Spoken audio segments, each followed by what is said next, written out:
था कि दोबारा जमुना में फिर बाढ़ आ गई। अब एक ही जीव जाएगा, अयोध्या बच जाएगी। अब राधा रानी को लज्जाई, शर्माई, और राधा रानी ने क्या किया, अब वरदान दिया। क्या वरदान दिया कि हे राधे, तुम्हारे हाथ का। जय जय श्री राधे, बांके बिहारी लाल की जय। साथियों, में मनोज वैष्णव संपूर्ण ब्रज दर्शन चैनल में आपका हार्दिक स्वागत करता हूं। जैसा कि आप सभी जानते हैं, ये संपूर्ण ब्रज हमारी अनेकों श्री कृष्ण जी की लीलाओं से पूरा 84 कोस मंडल इस तरीके से है कि जहाँ पर भी आप जाएं वहाँ पर आपको हर गांव में, हर स्थान पर आपको महत्वता मिलेगी। तो आज हम आए हैं यमुना पल्ली पार, और ये स्थान हमें कंस टीले से दिखाई दिया था, जिसको दुर्वासा ऋषि के आश्रम से, और दुर्वासा ऋषि जी का यहाँ पर मंदिर है। चैतन्य महाप्रभु जी का बहुत ही अद्भुत यहाँ पर दर्शन है। तो आज उसी के दर्शन आपको यहाँ पर कराते हैं। आप अगर ऊपर की तरफ देखेंगे तो यहाँ पर ऊपर मंदिर कितना भव्य नज़र आ रहा है, और ये बहुत ही अद्भुत दृश्य। तो कराते हैं आपको यहाँ के अद्भुत दर्शन। इस मंदिर के जो मुख्य सेवायत जी हैं, उनसे यहाँ की अद्भुत महिमा के बारे में आप लोगों को उनके मधुर वाणी से अवगत कराते हैं। यहाँ पर देख रहे हैं कितना ही सुंदर यहाँ पर ग्रंथ रखा हुआ है, श्रीमद् भागवत। तो कराते हैं आपको अवगत। यहाँ पर आप लोग आए हो, यहाँ पर आप लोग आए हो, ये दुर्वासा ऋषि की तपस्या स्थली है। यहीं पर दुर्वासा ऋषि ने सतयुग में, त्रेता युग में, द्वापर युग में और कली युग में, 4 युग में तपस्या किया। लेकिन दुर्वासा ऋषि का तो बहुत कथाएं। एक प्रसंग तो हम लोग देखते हैं, जो माह के महीने में जो बसंत पंचमी आती है ना, यहाँ पर विराट उत्सव होता है। इतना उत्सव होता है, देश से अमेरिका, जापान, लंदन, सारे देशों से भी, और पूरे लोग यहाँ पर आके उत्सव का आनंद लेते हैं। यहाँ पर बहुत ज़ोर से सजावट भी होती है। यहाँ पर जगह जगह भंडारे भी चलते हैं। सारे लोग, जितने भक्त लोग आते हैं ना, हाथों में फूलों की डलियाँ लेके आते हैं, ठाकुर जी के लिए उपहार लेते आते हैं। तो इसी विषय में हम लोगों ने देखा बहुत ही सुंदर एक प्रसंग, जो माह के महीने में जो बसंत पंचमी आती है ना, उस बसंत पंचमी के दिन ही वृंदावन से लाखों लाखों गोपियाँ दुर्वासा ऋषि का दर्शन करने के लिए आ रही हैं। और उनके सर पे भी ना बड़े बड़े पकवानों के थाल थे, जैसे लड्डू है, पूड़ी है, कचौड़ी, बड़े बड़े पकवानों के थाल थे। जब वो जमुना जी के किनारे आई, उन्होंने क्या देखा कि जमुना में बहुत भयंकर बाढ़ आई हुई है, पानी आया हुआ है, पार कैसे जाएं। हठात उन्होंने श्री कृष्ण को अपनी ओर आते देखा। श्री कृष्ण ने पूछा, गोपियों तुम कहाँ जा रही हो? तो गोपियों ने उत्तर दिया, तुम्हारे गुरु जो दुर्वासा ऋषि हैं कि नहीं, हम लोग उनको दर्शन करने जा रही हैं, उनको भोजन कराएंगी और उनसे मुँह मांगा उनसे वरदान प्राप्त करेंगी। लेकिन हम लोग कैसे जाएं? तो भगवान श्री कृष्ण लाखों लाखों गोपियों से कहने लगे, तुम जमुना जी से प्रार्थना करना, हे जमुने महारानी, और कृष्ण नष्ट बाल ब्रह्मचारी हो, उसके प्रभाव से हमको मार दे दो। तो स्वयं जमुना जी ने क्या किया, बीच में से ही मार दे दिया। इसी स्थान पर लाखों लाखों गोपियाँ आई, एक गोपी नहीं, 2 गोपी नहीं, लाखों लाखों गोपियाँ आई, दुर्वासा ऋषि को भोजन कराया। और क्षण मात्र में ही दुर्वासा ऋषि ने सारे भोजन कर लिए और उनको मुँह मांगा उनको वरदान दिया। जब लाखों लाखों गोपियाँ जब वापस जाने लगी, तो उन्होंने क्या देखा कि दोबारा जमुना में फिर बाढ़ आ गई। अब लाखों लाखों गोपियाँ अब दुर्वासा ऋषि से कह रही हैं, हे दुर्वासा ऋषि महाराज, हम लोग लौटकर कैसे जाएं? जमुना में तो बाढ़ आई हुई है। फिर दुर्वासा ऋषि ने कहा, अगर जमुना में अगर बाढ़ आई है तो आप लोग मेरे को भोजन कराने के लिए आई कैसे? फिर लाखों लाखों गोपियों ने कहा, हमने जमुना जी से प्रार्थना की, हे जमुने महारानी, अगर दुर्वासा, हे जमुने महारानी, अगर कृष्ण नैष्ठिक बाल ब्रह्मचारी हो उसके प्रभाव से हमको मार दे दो। जमुना जी ने मार दे दिया। अब दुर्वासा ऋषि लाखों लाखों गोपियों से कहने लगे, अब तुम जमुना जी से फिर दोबारा प्रार्थना करना, हे जमुने महारानी, अगर दुर्वासा ऋषि सदा उपवासी हो, दूबा हारी हो, उसके प्रभाव से हमको मार दे दो। फिर जमुना जी ने क्या किया, लाखों लाखों गोपियों को दोबारा फिर मार दे दिया। तो कहने का तात्पर्य है कि दुर्वासा ऋषि का तो बहुत कथा है, बहुत कथा है। तो हम लोग देखते हैं, क्योंकि दुर्वासा ऋषि तो 4 युग में थे। तो एक बार क्या हुआ, स्वयं दुर्वासा ऋषि भ्रमण करते करते, जो राधा जी के पिताजी का क्या नाम था, विश्वभान महाराज, तो तो एक बार दुर्वासा ऋषि बरसाने में गए, और बरसाने में जो राधा जी के पिताजी जो विश्वभान महाराज थे ना, वो उनके घर पे गए, और विश्वभान महाराज ने अपनी बेटी, अपनी लाली राधा रानी से कहा कि बेटी, जे दुर्वासा ऋषि आए हैं, तुम इनकी सेवा करना। फिर राधा रानी ने दुर्वासा ऋषि की बड़े प्रेम प्रीति से पूरी 1 साल तक सेवा की, और सेवा करके जब दुर्वासा ऋषि जाने लगे तो राधा रानी को वरदान दिया। क्या वरदान दिया कि हे राधे, तुम्हारे हाथ का बना हुआ जो व्यक्ति अन्न प्रसाद पाएगा वो अजर अमर हो जाएगा। अब ये सारी बात ना पूरे ब्रजमंडल में फैल गई कि दुर्वासा ऋषि ने राधा रानी को वरदान दिया है। अब नंदगाम में यशोदा मैया और नंद बाबा और उनके 2 लाला, एक लाला का नाम कृष्ण कन्हैया और एक लाला का नाम बलराम, यानी दाऊ दादा मतलब हैं। अब यशोदा मैया स्वयं विचार कर रही है, काश राधा रानी मेरे भवन में आवे और मेरे लाला के लिए रसोई बनावे, तो मेरा लाला भी अजर अमर है जाएगा। तो स्वयं विश्वभान नंदिनी श्रीमती राधा रानी ना अपनी सखियों के साथ में, राधा रानी की 8 सखियाँ थीं, ललिता सखी, विशाखा सखी, चित्रा सखी, चंपकलता, इंदुलेखा, तुंग विद्या, रंग देवी और भूदेवी। इस प्रकार राधा रानी की 8 सखियाँ थीं। तो स्वयं विश्वभान नंदिनी श्रीमती राधा रानी अपने सखियों के साथ में ना वो नित्य प्रतिदिन वो नंद भवन जाती थीं और ठाकुर जी के लिए रसोई बनाती थीं। तो एक बार यशोदा मैया के हृदय में ऐसी भावना उत्पन्न हुई कि काश राधा रानी मेरे घर की बहू बन जाती तो कितना आनंद होता। तो एक बार यशोदा मैया ने आनंद में भर के राधा रानी के क्या किए, दोनों पीले हाथ कर दिए। जब पीले हाथ कर दिए ना, अब राधा रानी नंदगाम से 5 किलोमीटर बरसाने में जाने लगी।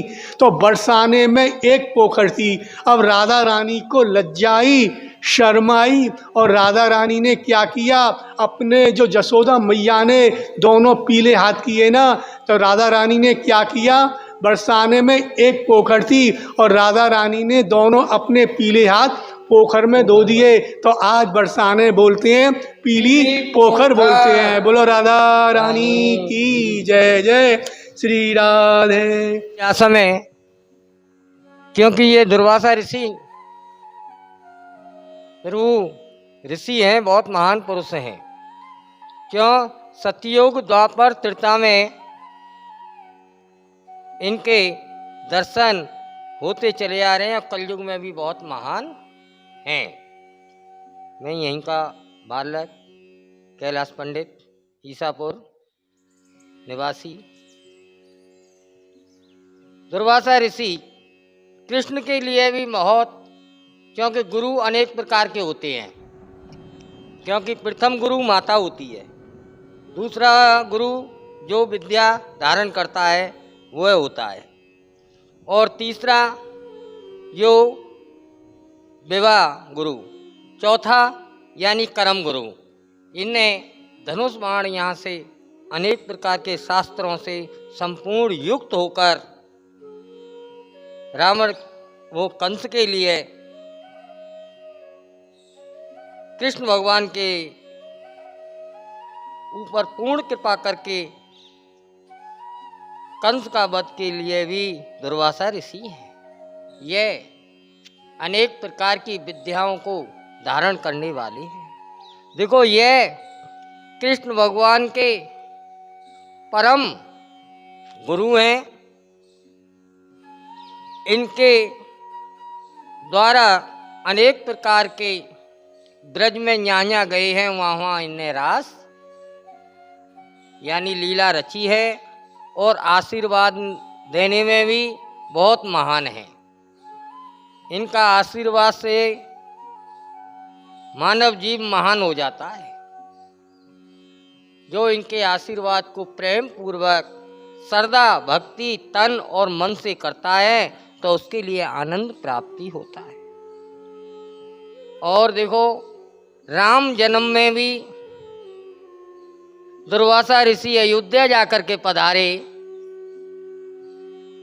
कौन से समय पे पधारे कि जा टाइम वातावरण राम का काल से हो रहा था। काल बोला कि महाराज, मैं तुमसे एकांत में वातावरण करने की इच्छा करता हूं।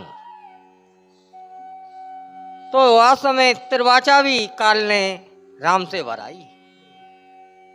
त्रिवाचा राम से वराई है। क्या त्रिवाचा वराई है कि या समय पे हम और महाराज तुम वातावरण करें तो वहाँ तीसरा प्रवेश नहीं कर पावे। तो यह समय लक्ष्मण को सारथी बना करके द्वार पे खड़ा किया है और दंड देने का भी एक है। उन्हें त्रिवाचा राम से भरा है कि इसको काल मृत्यु देना होगा। तो यह समय देखो, दुर्वासा ऋषि अयोध्या में जाकर के दर्शन दीने तो लक्ष्मण से बोले कि लक्ष्मण, हमें तत्काल राम से मिलना है, राम से मिलना है। तो यह समय लक्ष्मण बड़े प्रिय स्वयंवर में बोले कि यह समय आप आराम कक्ष में विराजमान हो, आराम कक्ष में आप हुक्म करो, आपके लिए भोजन की व्यवस्था हो। पर वो हठीले ऋषि होने के कारण क्रोध में भरे हुए लक्ष्मण को तो क्या क्रोध है, दुर्वासा ऋषि का भंडार क्रोध है, भंडार क्रोध है। बोले कि लक्ष्मण, हम अभी तुम्हारी अयोध्या को वशम करने की भावना रखते हैं, जो तुम हमको राम से नहीं मिलाओ। ऐसा कठोर वचन सुन लक्ष्मण व्याकुल हो गए। लक्ष्मण व्याकुल हो गए। बोले, एक ही जीव जाएगा, अयोध्या बच जाएगी, अयोध्या बच जाएगी और एक ही लक्ष्मण ही तो जाएगा। तो जाकर के भैया से बोले कि भैया, ऐसे दुर्वासा ऋषि हमारी अयोध्या में पधारे हैं और वह तुम्हारे लिए दर्शन के व्याकुल हैं। तो आ समय काल वहां से अंतर ध्यान हो गया और काल के दर्शन नहीं कच्छ में पाए हैं। और वही समय ऐसे प्यारे भाई को मृत्यु दंड लक्ष्मण ने दिया है, जो प्राणों से प्यारा है। ये लीला दुर्वासा ऋषि की बड़ी महान है। इसके आधार पर जो चले तो आनंद मंगल पावे। बोलो दुर्वासा ऋषि की जय, बोलो कृष्ण बलदाऊ की जय। आज हमारे यहाँ भाद्रव मास में जन्म प्रकट होने लग गए हैं। क्यों कि कृष्ण पक्ष में अष्टमी में कृष्ण भगवान ने जन्म लिया है। आज शुक्ल पक्ष की चतुर्थी है। चतुर्थी में गणेश जी का जन्म। आज जगह जगह गणेश जी का पूजन, विद्यालयों में पूजन, सरस्वती का पूजन आज बड़े महान से। इसके बाद में ऋषि पंचमी आएगी, सातों ऋषियों का जन्म आएगा, ऋषि पंचमी आवेगी। और शुक्ल शुक्ल पक्ष में महाराज जी कह रहे हैं छठ आएगी, जो बलदेव छठ आएगी। और देखो एक दिन बीच में छोड़ करके ललिता सप्तमी आ रही है। और फिर देखो जो तीन लोक के नाथ की जो महाराज जी ने अभी आपके लिए व्रता सुनाई, उनका भी जन्म अष्टमी में ही आएगा। तो यह यहाँ की लीला परंपार है। और यहाँ की लीला की तो कोई पार भी ना पा सके, खा भी ना ले सके। ये तो समुद्र है। समुद्र में जैसे मानव जीव खा ना ले पावे, यही तरीका से दुर्वासा की भी का उन्हें खा नहीं ले पाई है। क्यों कि ये मंदिर आज का नहीं, ये सतयुग द्वापर त्रेता। और हमने भी यहाँ जन्म लिया है। हमने भी बाल रूप से ही यहाँ दर्शन कीने हैं। उन्हीं के चरणों में अपना शीश झुकाया है। और हमारे जो पूर्व जन्म भी हैं वो भी शीश झुकाते हुए अपनी लीला समाप्त कर गए। बोलो कृष्ण भगवान की जय। बोलो गिरिराज महाराज की जय। जय श्री राधे। तो हम लोग देखते हैं जिस मंदिर में आप लोग विराजमान है ना, आज से करीब 25-30 साल पहले ये मंदिर नहीं था। मतलब के पहले खाली दुर्वासा ऋषि खाली ये टीला था। तो हम लोग देखते हैं सामने हनुमान जी का मंदिर विराजमान है। और सेम हमारे शंकर जी का मंदिर भी विराजमान है। जो सामने जो गेट लगा हुआ है ना, इस गेट पे ही हनुमान जी का मंदिर था और शंकर जी का मंदिर था। करीब 25-30 साल पहले जब पूरा टीला था, सो सेम दुर्वासा ऋषि ने तो यहाँ पे इस सिंहासन पर हमारे गुरुदेव यानी जय नित्य लीला प्रवेश भक्ति वेदांत श्री नारायण गोस्वामी महाराज विराजमान है। तो सेम दुर्वासा ऋषि ने करीब 25-30 साल पहले पूरा टीला था। तो सेम दुर्वासा ऋषि ने अर्धरात्रि में सेम हमारे गुरुजी को सपना दिया, यानी आदेश दिया कि हे महाराज इस जगह को आप ले लो, और नहीं तो धीरे धीरे ये जगह भी धीरे धीरे सब समाप्त हो जाएगी। तो हम लोग देखते हैं ब्रज 84 कोस के अंदर हम लोग पहले गिरिराज परिक्रमा जाते थे ना, पूरा तलहटी में चलते थे। अब धीरे धीरे क्या किया, लोग बागों ने सब बिल्डिंग बना दी, अपने मकान खड़े कर दिए मतलब आगे। तो ठीक इसी प्रकार जब दुर्वासा ऋषि का आदेश हुआ तो सेम महाराज जी ने दुर्वासा ऋषि की अनुमति मानकर इस टीले को यानी इस जगह को ले लिया। और जगह को लेके फिर इसमें करोड़ों रुपया, 1 करोड़ नहीं करोड़ रुपया लगा के और इस मंदिर का दोबारा इसका उद्घाटन किया। जब दुर्वासा ऋषि पहले जब मंदिर नहीं था तो पहले खाली सिर्फ दुर्वासा ऋषि इस मिट्टी के टीले के नीचे खाली एक छोटी सी कोठरिया थी, और वो खाली पीला टोपा लगा के, पीली चादर ओढ़ के और मोटा कंटा यहाँ तक का छाती तक का खाली वो भगवान का भजन करते थे। फिर दुर्वासा गुरु जी के आदेश से इस भव्य मंदिर में आप लोग विराजमान है। बोलो गिरिराज महाराज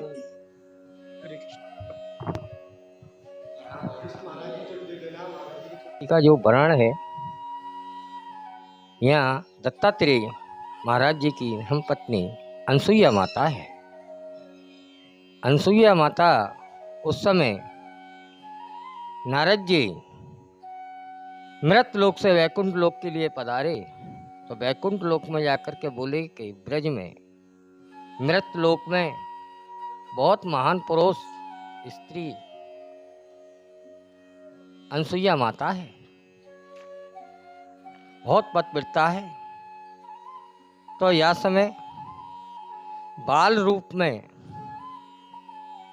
या समय ब्रह्मा विष्णु साधु के रूप में आकर के पधारे। तो साधु के रूप में आकर के पधारे, बोले कि माँ हमारे लिए भिक्षा दो,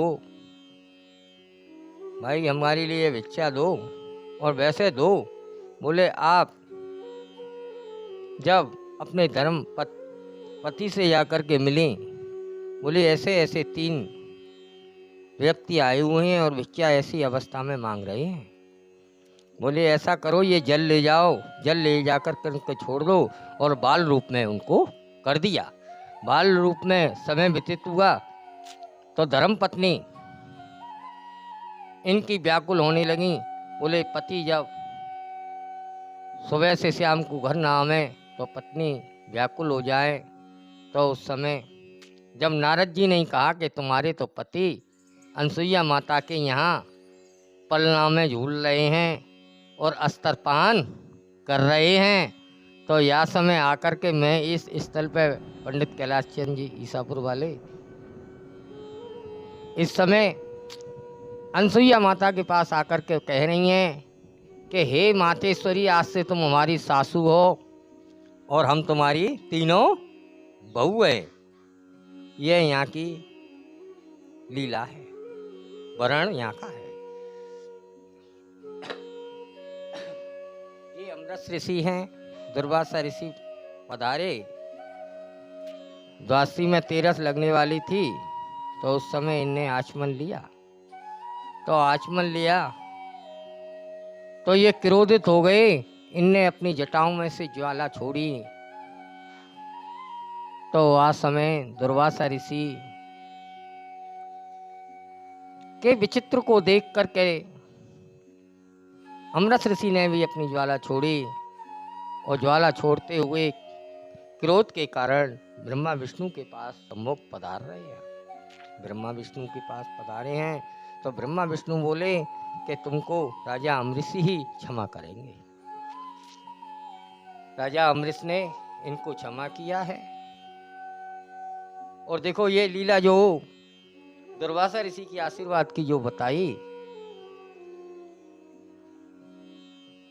ये दुर्वासा ऋषि ने ही राधा जी को आशीर्वाद दिया और रसोई स्वादिष्ट बने, उसका आशीर्वाद दुर्वासा ने दिया। देखो ये जो सखियों जो राजा कंस का वध किया, उस समय 56 भोग 3600 व्यंजन लेकर के यमुना के तट पे खड़ी हुई। जब कृष्ण भगवान बोले सखियों तुम कहाँ जा रही हो? बोले तुम्हारे गुरुजी के लिए हम प्रसादी लेकर के जा रहे हैं और तुम्हारे लिए भी लेकर के आए। देखो पहले हमारे गुरुजी के लिए लेकर के जाओ। बोले कि कैसे तुम्हारे गुरुजी के लिए लेकर के जावें, क्योंकि यहाँ तो उफनती वही यमुना जी है, यमुना महारानी श्री जी बह रही हैं। तो बोले ऐसा श्री जी से बोलो, श्री जी से बोलो कि हे श्री जी, हमारे कृष्ण भगवान बाल ब्रह्मचारी हों तो हमारे लिए मार्ग देने का कष्ट करें। तो उस समय यमुने महारानी ने बड़े प्रेम से बड़ी माधुरी वाणी में उनके लिए मार्ग प्राप्ति कराया, और मार्ग प्राप्ति होते ही 56 भोग 3600 व्यंजन को ये लेकर के आई हैं। तो इन्हें 56 भोग 3600 व्यंजन रोगाए, परंतु ये संतुष्ट नहीं भए हैं। बोले सवा मन के पकवान तो हमारे समाप्त हो गए महाराज, अब हम क्या करें? बोले ऐसा करो, जो गाय दूब घास खावे ना, हमें वाको जूस निकाल करके दे दो, बा जूस को पाए करके दूध आहार करेंगे और आनंद मंगल भजन यहाँ स्थान पे करेंगे। तो दूब घास को जूस निकाल करके दियो और महाराज जी संतुष्ट है गए। तो वह समय पे क्या कह रहे महाराज, अब हम जामे कैसे? बोले आएं कैसे जब तो तुम्हारे गुरु की कृपा भई कि गुरु के लिए प्रसाद लेकर के आए। और कृष्ण ने हमसे कीनी, हमारे प्रभु ने कि हे यमुने महारानी में बाल ब्रह्मचारी हूँ तो रास्ता दे दे। तो हमें मार्ग प्राप्ति भयो, तो मार्ग से हम तुम्हारे पास चरणन में पधारे। पर महाराज अब हम जामे कैसे? जमुना जी तो फिर चढ़ करके आ गई होगी। बोले देखो ऐसा करियो कि जमुना महारानी से बोलो कि दुर्वासा ऋषि दूधाधारी होए तो मार्ग दे दे। तो जमुना महारानी मार्ग दे दियो।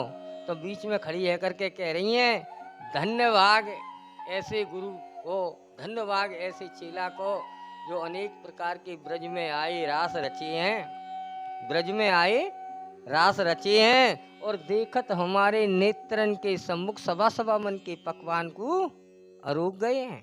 दो बीच बसे एक ठगनी, या दो बीच बसे एक ठगनी, जैसो ही गुरु और वैसो ही चेला। और माँ के मेला में बड़ी जोर को प्रिय लगे यहाँ मेला। राधे देखो ये दुर्वासा ऋषि है। दुर्वासा ऋषि समय पे द्वारका में पधारे तो द्वारका में जाकर के हठीले ऋषि हैं, हठीले ऋषि हैं, बोले कि तुम्हारी रुक्मणी हमें रथ में जोत करके अंदर मेलन में ले जावे तो तुम्हारे मेलन में हम पधारें पधारें। तो मेलन में रथ में चाबुक हाथ में है, रुक्मणी रथ एंच रही हैं, कृष्ण भगवान सम्मुख खड़े हैं और आपको साजे दर्शन हो रहे हैं। महलों में स्वागत हो रहा है। दुर्वासा ऋषि, दुर्वासा ऋषि हैं, आशीर्वाद दिया है। देखो ये कुंती है, दुर्वासा ऋषि इनके यहाँ पधारे तो इन्हें बड़े प्रेम पूर्वक सम्मान किया, सत्कार किया। तो बोले कि अब हमसे कुछ आशीर्वाद मांगो। बोले हम प्रेम से तुम्हारे लिए ऐसा आशीर्वाद देवें। दुर्वासा ऋषि बोले कि जिस देवता को स्मरण करो वही देवता तुम्हारे सम्मुख आ जाएंगे। तो समय व्यतीत हुआ, बोले कि गुरुजी आशीर्वाद देकर के गए हैं, आशीर्वाद की परीक्षा लेवा अनिवार्य है। तो परीक्षा लेवे के लिए खुद तीने सूर्य नारायण को निमंत्रण दे दिया। सूर्य नारायण आए, सूर्य नारायण आए तो सूर्य नारायण ने आकर के इनकी सेवा बड़े प्रेम से कीनी। तो बोले हम भी कुछ आशीर्वाद तुमको देंगे। तो कान से करण प्राप्ति हुआ। जय श्री राधे राधे। तो अब हम आ चुके हैं मंदिर के अंदर और ये बहुत ही अद्भुत और दिव्य दर्शन आज हम आपको यहाँ पर कराएंगे। यहाँ पर अगर आप देखेंगे तो चैतन्य महाप्रभु जी और दुर्वासा ऋषि जी का ये बहुत ही अद्भुत और दिव्य मंदिर है। ये देखें आप कितने सुंदर भाव में प्रभु जी यहाँ पर दिखाई दे रहे हैं। तो अगर मंदिर के ऊपर की तरफ हम देखते हैं, चारों तरफ यहाँ पर कृष्ण जी की लीलाओं का बहुत ही अच्छा उत्सव यहाँ पर दिखाई दे रहा है। ये आप देखें, ये झूलन, ये गोवर्धन पर्वत उठाते हुए और ये कालिया नाग का मर्दन करते हुए और यहाँ पर वसुदेव जी श्री कृष्ण को ले जाते हुए यहाँ पर अनेकों लीलाएं इसी तरीके से अंकित हो रही हैं। इस मंदिर में आके बहुत ही अद्भुत आनंद प्रतीत होता है।